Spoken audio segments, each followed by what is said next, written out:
Bangré, l'accélération, c'est bien fait, il est passé. Il a du feu dans les jambes.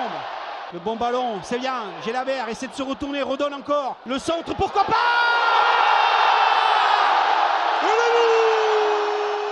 Merci déjà à tous ceux qui ont joué le jeu dimanche avec leur vieux maillot, ainsi que tous les présents les présentes pour le match. On a passé un bon moment tous ensemble au Danus et le rendez-vous, comme vous le savez, tous les matchs à l'extérieur. Ce sera encore le cas dimanche pour Rouen TFC. Avant de parler du match, petite parenthèse sur notre coach, messieurs, qui vient de devenir papa. Donc déjà, tout d'abord, félicitations à lui. Il est devenu papa pendant le match. C'est pour ça qu'il était très ému au coup de sifflet final. Beaucoup de Toulousains ont salué cet épisode, mais les commus des autres clubs nous ont pas vraiment salué la chose. Au contraire, ils ont un peu chié sur le truc. Toi, en tant qu'extérieur, un peu... alors, moi, je me suis dit qu'il y a forcément quelque chose. Je savais pas ça, mais je me suis dit... Ouais, ça paraissait bizarre. Ça paraissait bizarre. Après, de toute façon, on sait qu'on est dans une époque de rageux, donc dès qu'il y a un truc, il faut rager. Voilà. Qu'est-ce que tu veux que je te dise ? Et après, je pense aussi que de la peine, moi, parce que le TEF aussi a fait ce qu'il fallait avec leur com. Enfin, ils en ont un peu joué après, aussi. Ils sont toujours très bons sur ça. Enfin, oui. Ça changera pas. Hein. Je sais pas, moi, je suis un peu plus mitigé parce que c'est très... c'est louable et après chacun fait ses choix. Je veux dire, il a ses raisons pour venir travailler plutôt qu'assister à la naissance de son enfant, mais la manière dont ça a été fait et axer la com sur ça, ouais. En fait, c'est plutôt dans l'image que tu renvoies ou le message que tu transmets. Le monde du foot, c'est la belle vie, mais le droit du travail, de manière générale, ça existe aussi. Et je comprends, mais c'est vrai que le message envoyé est peut-être pas de glorifier quelqu'un parce qu'il est venu travailler, alors plutôt que d'assister à ce que tout le monde te présente comme le plus beau jour de ta vie, ça peut faire grincer des dents. Ouais. J'allais poser la question. Personne ne ferait ça ici, oui. Si, Camille. Non. Est-ce qu'on n'aura pas de joueurs de chez nous un lundi présent pendant quoi? On en parlait avec Sacha en avant-émission. On pense, Camille, pour le bien-être de ton enfant, ça serait bien que les 14 premières années, tu ne viennes pas à l'émission. T'en occuper. Je l'amènerai, t'inquiète. Putain, foiré là. Ah, ça y est là.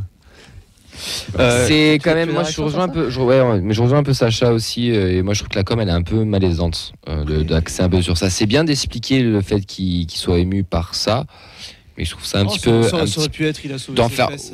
Ouais, mais c'est un peu malaisant. Je sais pas si ça aurait dû sortir du vestiaire la vidéo. Exactement. Il y a beaucoup de choses qui devraient pas sortir du vestiaire. Tout sort du vestiaire.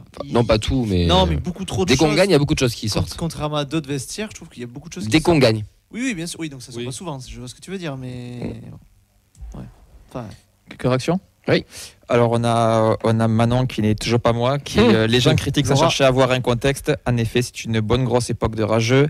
On a Fils 31 qui dit si on gagne à chaque enfant de Carles, il va falloir attendre un moment avant la prochaine. Attends, Manon ne peut pas être Laura, parce qu'elle est d'accord avec Ben. C'est faux du coup. On a Pichou qui nous dit l'image est bof, surtout que la plupart des joueurs s'en battent un peu. Le foot est mieux d'égoïste. Et Charles nous dit c'est la naissance d'un enfant pour Carles peut réussir à l'apaiser, tant mieux. Après, la propagande de notre club me fatigue un peu. Ouais, c'est. Bon, en tout cas, c'est bon. Ouais, voilà. C'est fait, félicitations à lui. C'est une petite Blanca, je crois. Blanca. Dis la blanche. Ouais. Allez, on va enchaîner. Franchement, vous m'aidez vraiment pas ce soir, les gars.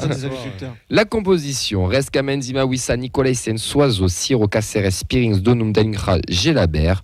Bonne entame de match avec 30 premières bonnes minutes, avec un Siro qui obtient et transforme le pénalty, 1-0 pour le TEF. Ensuite, Metz a pris un carton rouge et elle découpe totalement Dalingra qui partait au but. Malgré ça, les Messins ont failli égaliser avec une barre et une parade de reste sur Mikotadze. Messieurs, quel point vous voulez aborder, mon cher Sacha?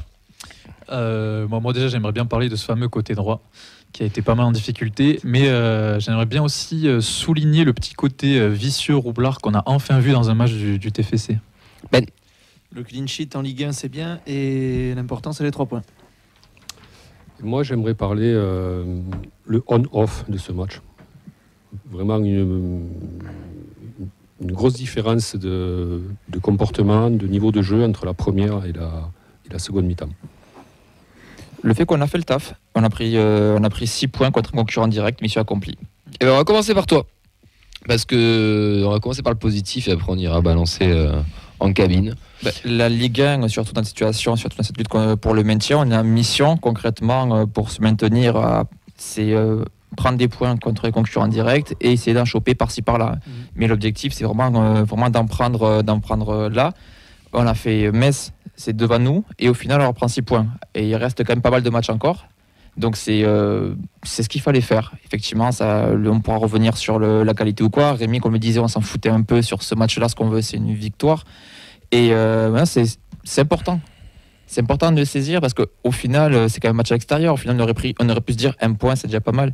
Mais repartir avec ce point-là, et tu sais qu'en plus, tu doubles ton adversaire du jour et qu'en plus, tu lui mets aussi forcément un coup au moral, forcément.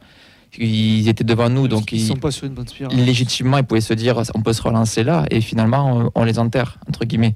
Donc, il faudra bien sûr être vigilant. C'est pas dire que c'est bon, derrière les 3, ils sont dans la charrette, on est tranquille. Mais t'en as 5 à battre et t'en as un de moins déjà à battre. C'est ça, parce que si tu prends à chaque fois des points contre ce concurrent direct, là, le maintien passera forcément par là. Et ça faisait un moment qu'on n'avait pas battu un concurrent direct au maintien. Si tu prends l'opposé, Metz, ils étaient à 0 sur 5, 0 sur 6, je sais plus. Ils ont battu personne aussi dans la lutte pour le maintien. Donc les fameux matchs couperés, là on a eu la très bonne idée de le gagner celui-là.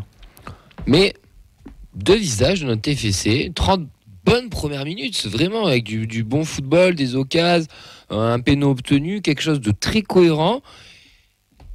Et puis, comme tu l'as très bien dit, bouton off, et alors là, le néant. Le néant complet. Le néant, et même jusqu'au carton rouge, on aurait pu penser que ça allait peut-être revenir, et puis non.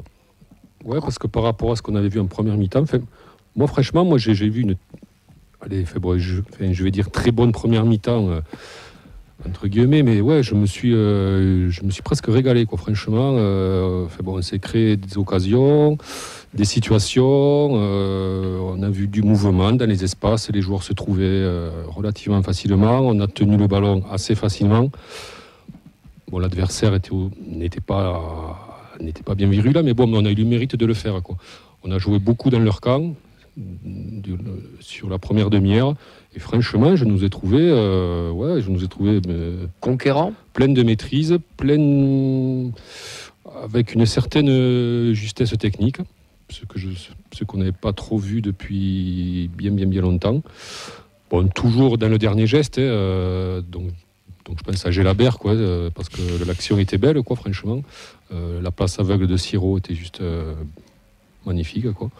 Et non, j'ai trouvé qu'il y a eu beaucoup de progrès, quoi. Et puis la seconde mi-temps, voilà, je sais pas pourquoi, parce que Metz n'a pas non plus n'est pas revenu avec les crocs, quoi. Mais nous, on a commencé à moins jouer, à un peu reculer, à perdre un peu les pédales parfois, derrière à un peu paniquer aussi.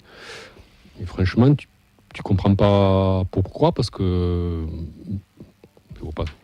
Metz était faible, quoi. Et paradoxalement, on n'a pas été tant inquiété que ça par cette double occasion, la barre parade de reste. Ben, c'est plutôt nous qui nous sommes nous-mêmes inquiétés, quoi, par les gestes défensifs un peu foireux. C'est un peu nous qui nous sommes mis un peu dans la sauce, quoi. Et il y a encore un gros arrêt de reste. Ouais. Mais ouais, tu peux repartir avec le match nul, quoi. Alors que c'est un match qu'on doit gagner, franchement. On doit gagner 3-0, quoi. Fait bon comme un match aller, quoi. Minimum, quoi. Je suis plutôt d'accord. Sur la première mi-temps, bon, c'est normal d'avoir des temps forts, des temps faibles. Mais je me rappelle avoir regardé le score quand on était vers la 20-25e et me dire ça fait déjà 20 minutes, on leur marche dessus, on arrive à développer notre jeu, etc. Ensuite, sur la seconde mi-temps, plus compliqué. D'ailleurs, je remercie Christophe Herrel d'avoir pété un plomb. Franchement, il a découpé Dalinga. Il n'a pas voulu sortir derrière. Je ne comprends pas ce qui lui est passé par la tête. Mais, et même après ça, on n'était pas sorti d'affaire. Et la chance, entre guillemets, qu'on a eue. Et on a eu aussi une certaine solidité défensive, on va dire. Mais en fait, on n'a pas laissé cette équipe de Metz être plus dangereuse que ça. Je crois qu'ils font peut-être 15 frappes, mais ils n'arrivent pas à trouver le cadre. Ils ont plein de coups francs aux abords de la surface qui ne concrétisent pas. Donc dans les duels, on a été solide, mais sur la domination, enfin le fameux momentum, là, c'était l'inverse en seconde mi-temps, quoi. Et c'est assez inquiétant. On devait tuer le match. On a eu des occasions pour tuer le match. Ce qui est dommage, c'est que tu n'as pas su profiter de ta supériorité numérique. Ouais. T'as pas réussi en te disant ok, on est un de plus à aller chercher ce deuxième but, et tu aurais eu une fin de match beaucoup plus sereine. plutôt que cette barre, cette frappe de Mikotadze, où je pense que tu as perdu quelques cheveux sur l'action, quoi.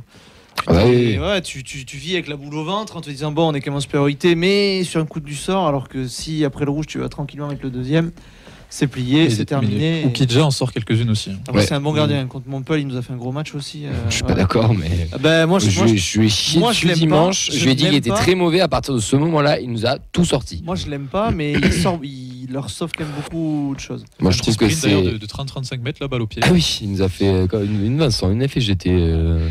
Moi je trouve je trouve que c'est un peu baptiste traîné. Tu peux faire des super highlights avec lui, mais quand tu es dans ton club, c'est pas mon gardien. Je pas chez moi, mais moi je trouve qu'il bref. Le côté droit, bon, on en parle souvent, mais il y en a un autre qui était encore titulaire, c'est notre cher ami Warren McKenzie, qui était avec Donum, donc déjà 0 complémentarité. Kamenzi, pas Mackenzie. Ah, je croyais que c'était une vanne. Non, pas du tout. J'ai vu les rires, je dis, merde. J'ai dit qu'il restait sérieux, j'ai compris. Ouais, et avec Donum, peu de complémentarité, et surtout, il nous a fait peur, petit Warren. Enfin, il se met le feu tout seul, non? Enfin, qu'est-ce qui a pété un plomb, sinon? C'était assez terrible, autant offensivement que défensivement, en fait, parce que tu l'as dit, il y a du mal à combiner avec Donum. Il a du mal à combiner tout court. De ce fait, Donum a été fatalement un peu plus discret, et sur les quelques ballons de contre qu'il a, il les rate, et derrière ça flingue un peu son match. Mais même défensivement, en fait, Metz n'a pas tardé à se rendre compte que s'il voulait être dangereux, il fallait passer de son côté. Mikotadze, il a tourné en seconde mi-temps, il attaquait presque que de son côté. Il avait Mawissa derrière qui lui donnait un peu de quoi souffler, mais j'ai trouvé qu'il était plutôt en difficulté. Et pareil, même balle au pied, en fait, là, c'est là où moi je le trouvais c'est là où je le trouvais bon dans son jeu. Limité. L'utilisation du ballon, et cette saison, il n'y arrive pas, quoi. Sur les contrôles, sur les remises, il a du mal à faire progresser le jeu, en fait. Ouais, moi je trouve qu'il est dans le jeu, je pense qu'il a plus de confiance du tout. Il a été mis à la cave, là il est ressorti parce que Dessler est blessé. Mais ouais, moi il m'inspire pas confiance. Je trouve que tout ce qu'il fait, ça respire pas la sérénité. Il y a beaucoup de ratés. Je trouve qu'il n'y a pas d'alchimie avec ses partenaires. J'ai beaucoup de mal. On le sent un peu perdu. Je sais pas si tu vois, mais pendant le match, il y a un moment où il va parler au coach et il a un peu le regard dans le vide. Même à la mi-temps, tu le vois, il s'embrouille avec Donum là. T'es là, mais je sais pas, ça marche pas. Moi, j'y arrive pas. Et en fait, le problème, c'est que t'as Dessler que moi j'adore et je trouve qu'il y a une bonne complémentarité avec Donum. Et en fait, tu retrouves pas du tout ce côté-là quand il y a Kamanzi, et je trouve ça très compliqué. Et moi, je pense qu'après, il a été plombé plus tôt dans la saison déjà. Là, c'est juste les restes de. Guillaume. Exactement. Réaction ? Ouais, pas mal de réactions sur le match en général. On a Clément qui nous dit heureusement Metz en Ligue 1 histoire de nous filer quelques points. D'accord avec Sacha sur le côté droit, catastrophique défensivement, inexistant offensivement. Fab nous dit une victoire et 3 points qui font du bien avec un super Siro qui devient un élément indispensable du club. Mention spéciale à Kamanzi qui n'a pas vraiment été au top, pourtant à son poste. On a Cas31 sur YouTube qui nous dit franchement il y a eu du jeu, du mouvement, mais il faut voir le prochain match, il faut continuer. On a plus le temps de réfléchir. Lucas qui nous dit sur Facebook depuis 2 matchs on gagne, mais c'est les nuances sur le terrain. En début de saison on avait quelques séquences mais on perdait, mais là il n'y a plus rien, on gagne. C'est dur d'être complètement satisfait à la fin du match. Philippe nous dit NFC Metz au fond du trou aussi, pire que nous, on se fait peur en deuxième mi-temps. Bessarkin qui nous dit un peu l'inverse, on a bien tenu le score sans trop se faire peur. Matt qui était sur place nous a dit gros paradoxe sur ce match, on est pathétique pendant 25 minutes en deuxième mi-temps, mais Metz a une seule occasion. C'est vrai. Cédric qui souligne, il ajoute cette baisse de régime est problématique car on ne touchait plus vraiment le ballon. Cédric qui nous dit si repris ses responsabilités, on marque en fait sur penalty. Coucou Dalinga. J'ai juste trouvé ça bien. Alors je sais pas s'ils ont discuté, mais que Siro prenne le ballon, ça évite à Dalinga un énième flop sur péno parce qu'il coûte quand même 2 pénaux. Siro le prend. J'aime pas moi quand celui qui subit va tirer. Je me dis aïe et il le frappe parfaitement. Le geste est maîtrisé. Bravo à lui. Ça fait plaisir que. Mais on peut en parler de Siro un petit peu parce que moi j'ai fait un petit tweet encore parce que c'était la faute à Siro si on a gagné, c'était un peu deuxième degré, mais au bout d'un moment ça commence à se voir qu'il est en train de s'imposer, notre ami Vincent Siro, dans un poste de pointe haute où il a cassé pas mal de lignes, il était très en mouvement, je trouve. Ouais, en train de se déplacer, il donne des solutions, des consignes, il a fait des bons décalages. Et puis moi ce truc de prendre le péno là, ça m'a surpris. J'ai l'impression qu'il a envoyé je pense qu'il a envoyé un message aussi un peu à tout le monde en mode bon. Les gars, je suis regardez, là. Je vais assumer. Il faut le faire parce que ce match-là, il est capital. Si j'aurai le temps d'en parler après, mais il est capital. il fallait le gagner. C'est le début de match. Tu te mets quand même bien dans ce match-là. Il vient prendre sa responsabilité. Il marque. Bon, j'aurais pas aimé voir le tour que s'il avait raté, mais je suis content pour lui. Ouais, un joueur qui prend de plus en plus d'importance. Et ça se voit, comme tu dis, Camille. Moi, je trouve qu'il a un gros volume de jeu. Il vient récupérer les ballons près de notre surface.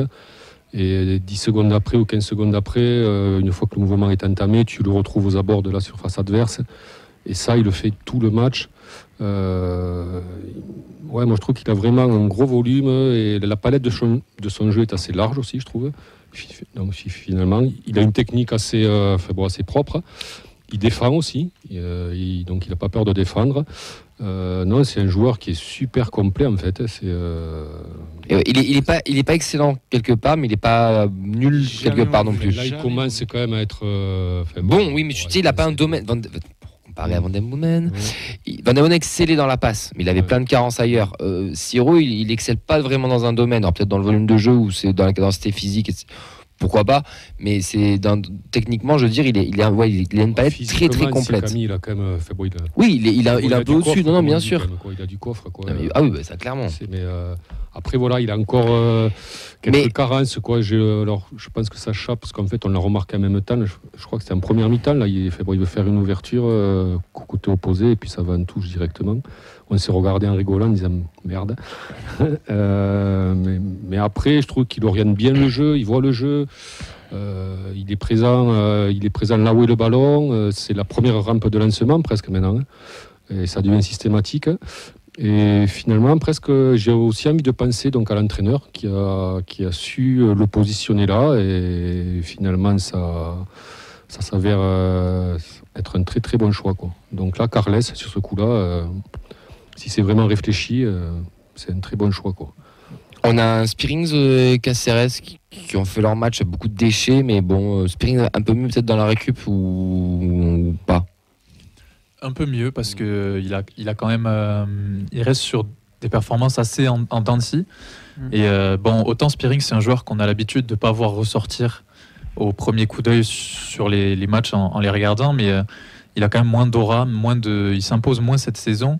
Mais sur le match d'hier, j'ai trouvé qu'il a plus pris de responsabilités sur le terrain. On l'a vu faire des fautes intelligentes. On l'a vu essayer de temporiser, redescendre très bas, compenser le côté gauche parce que Gelabert était en difficulté.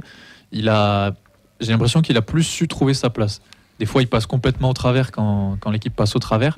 Il manque un peu de personnalité sur le terrain parce qu'on sait que ça a toujours été un mec plutôt discret. Mais là, je trouve que sur ce match-là, il en a pas trop fait en fait. Il a fait ce qu'on lui demandait. La fameuse roublardise. Roublardise, ouais. Il y en a un autre aussi qui est un peu roublard. Son collègue vénézuélien. Après ça, on va dire que c'est le type de joueur qui est promis à ce jeu-là. Mais c'est vrai que Caceres, pareil. Tu te dis pas que c'est un mec qui a des très gros points faibles ni des très gros points forts. Il fait beaucoup d'allers-retours. Alors quand il récupère les ballons, moi je le trouve très bon à la récupération. Souvent quand il est un peu plus bas sur le terrain et qu'il joue vraiment en ratissant sur la largeur, je le trouve assez bon. Mais du fait qu'il est Spearings, il a tendance à être un petit peu plus haut. Et c'est vraiment dans la partie de terrain adverse où je trouve qu'il a un peu plus de mal. Il a tenté une frappe, je crois, dimanche, raté. Mais on sent qu'il lui manque encore un truc pour roser un petit peu plus.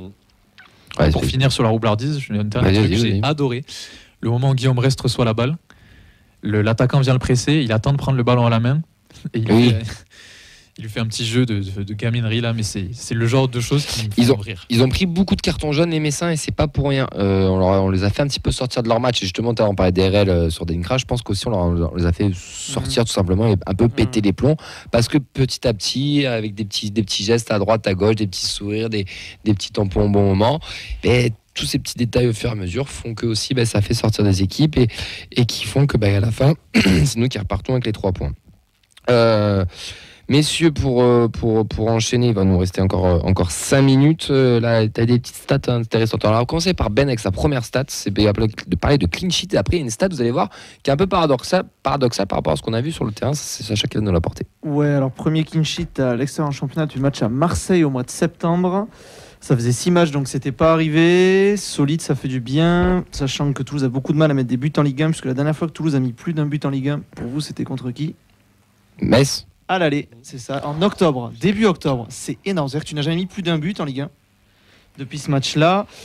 Pour moi, c'était très important de gagner. Et ouais, quand tu mets un but par match, c'est très compliqué. À part les 1-0. Montpellier était champion en 2012 grâce à ça, non? Oui, c'est vrai. C'est pas un tacle. Mais il y a eu quelques branlées là où franchement, ce stade m'a fait peur.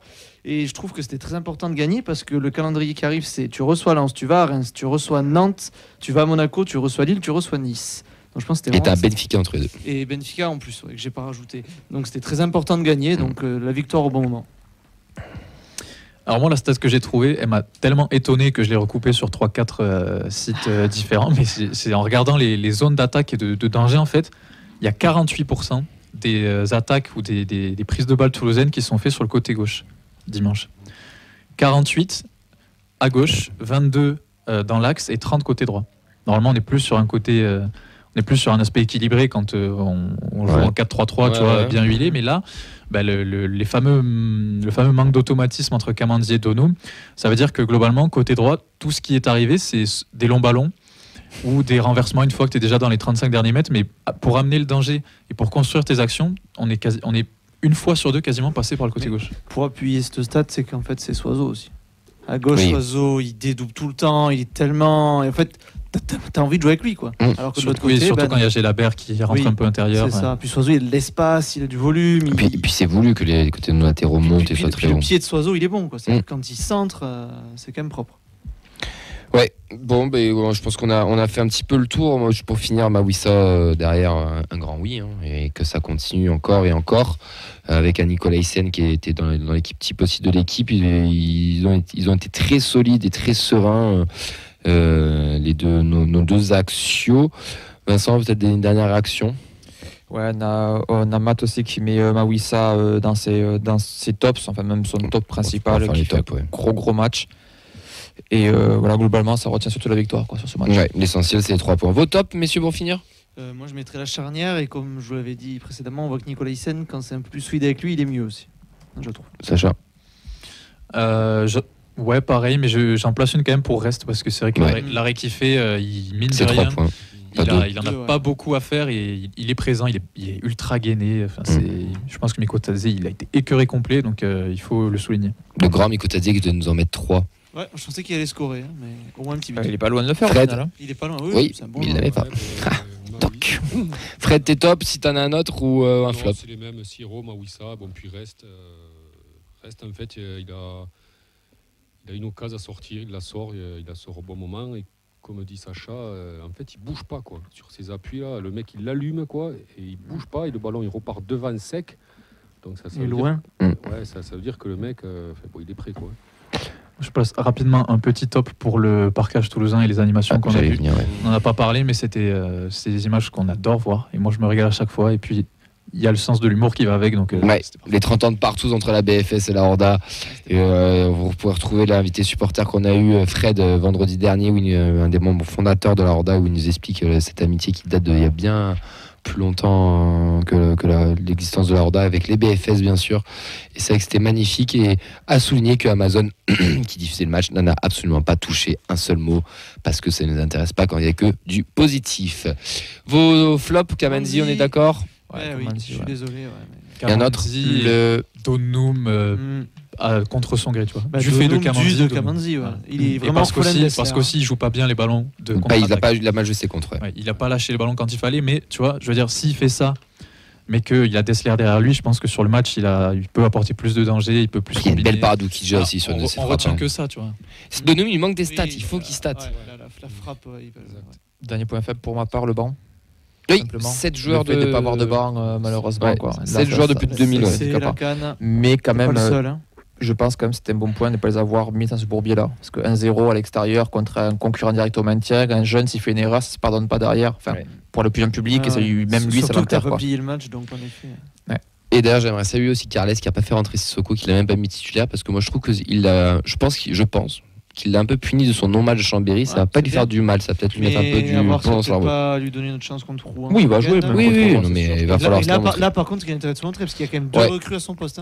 Attention. Je pense qu'on a fait le tour, messieurs. D'ailleurs, ça va être l'heure. Si vous voulez continuer à parler du TFC, il y a un petit space qui est en route, là, je crois, sur Twitter. On vous donnera après tout de suite, juste après.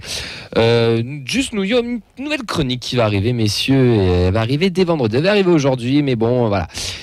Il manquait quelques petits détails à régler, pour être totalement honnête. C'était le jingle, parce que comme Fred est dans la cabine, il n'aurait pas mis le bon jingle, donc ça nous aurait perturbé.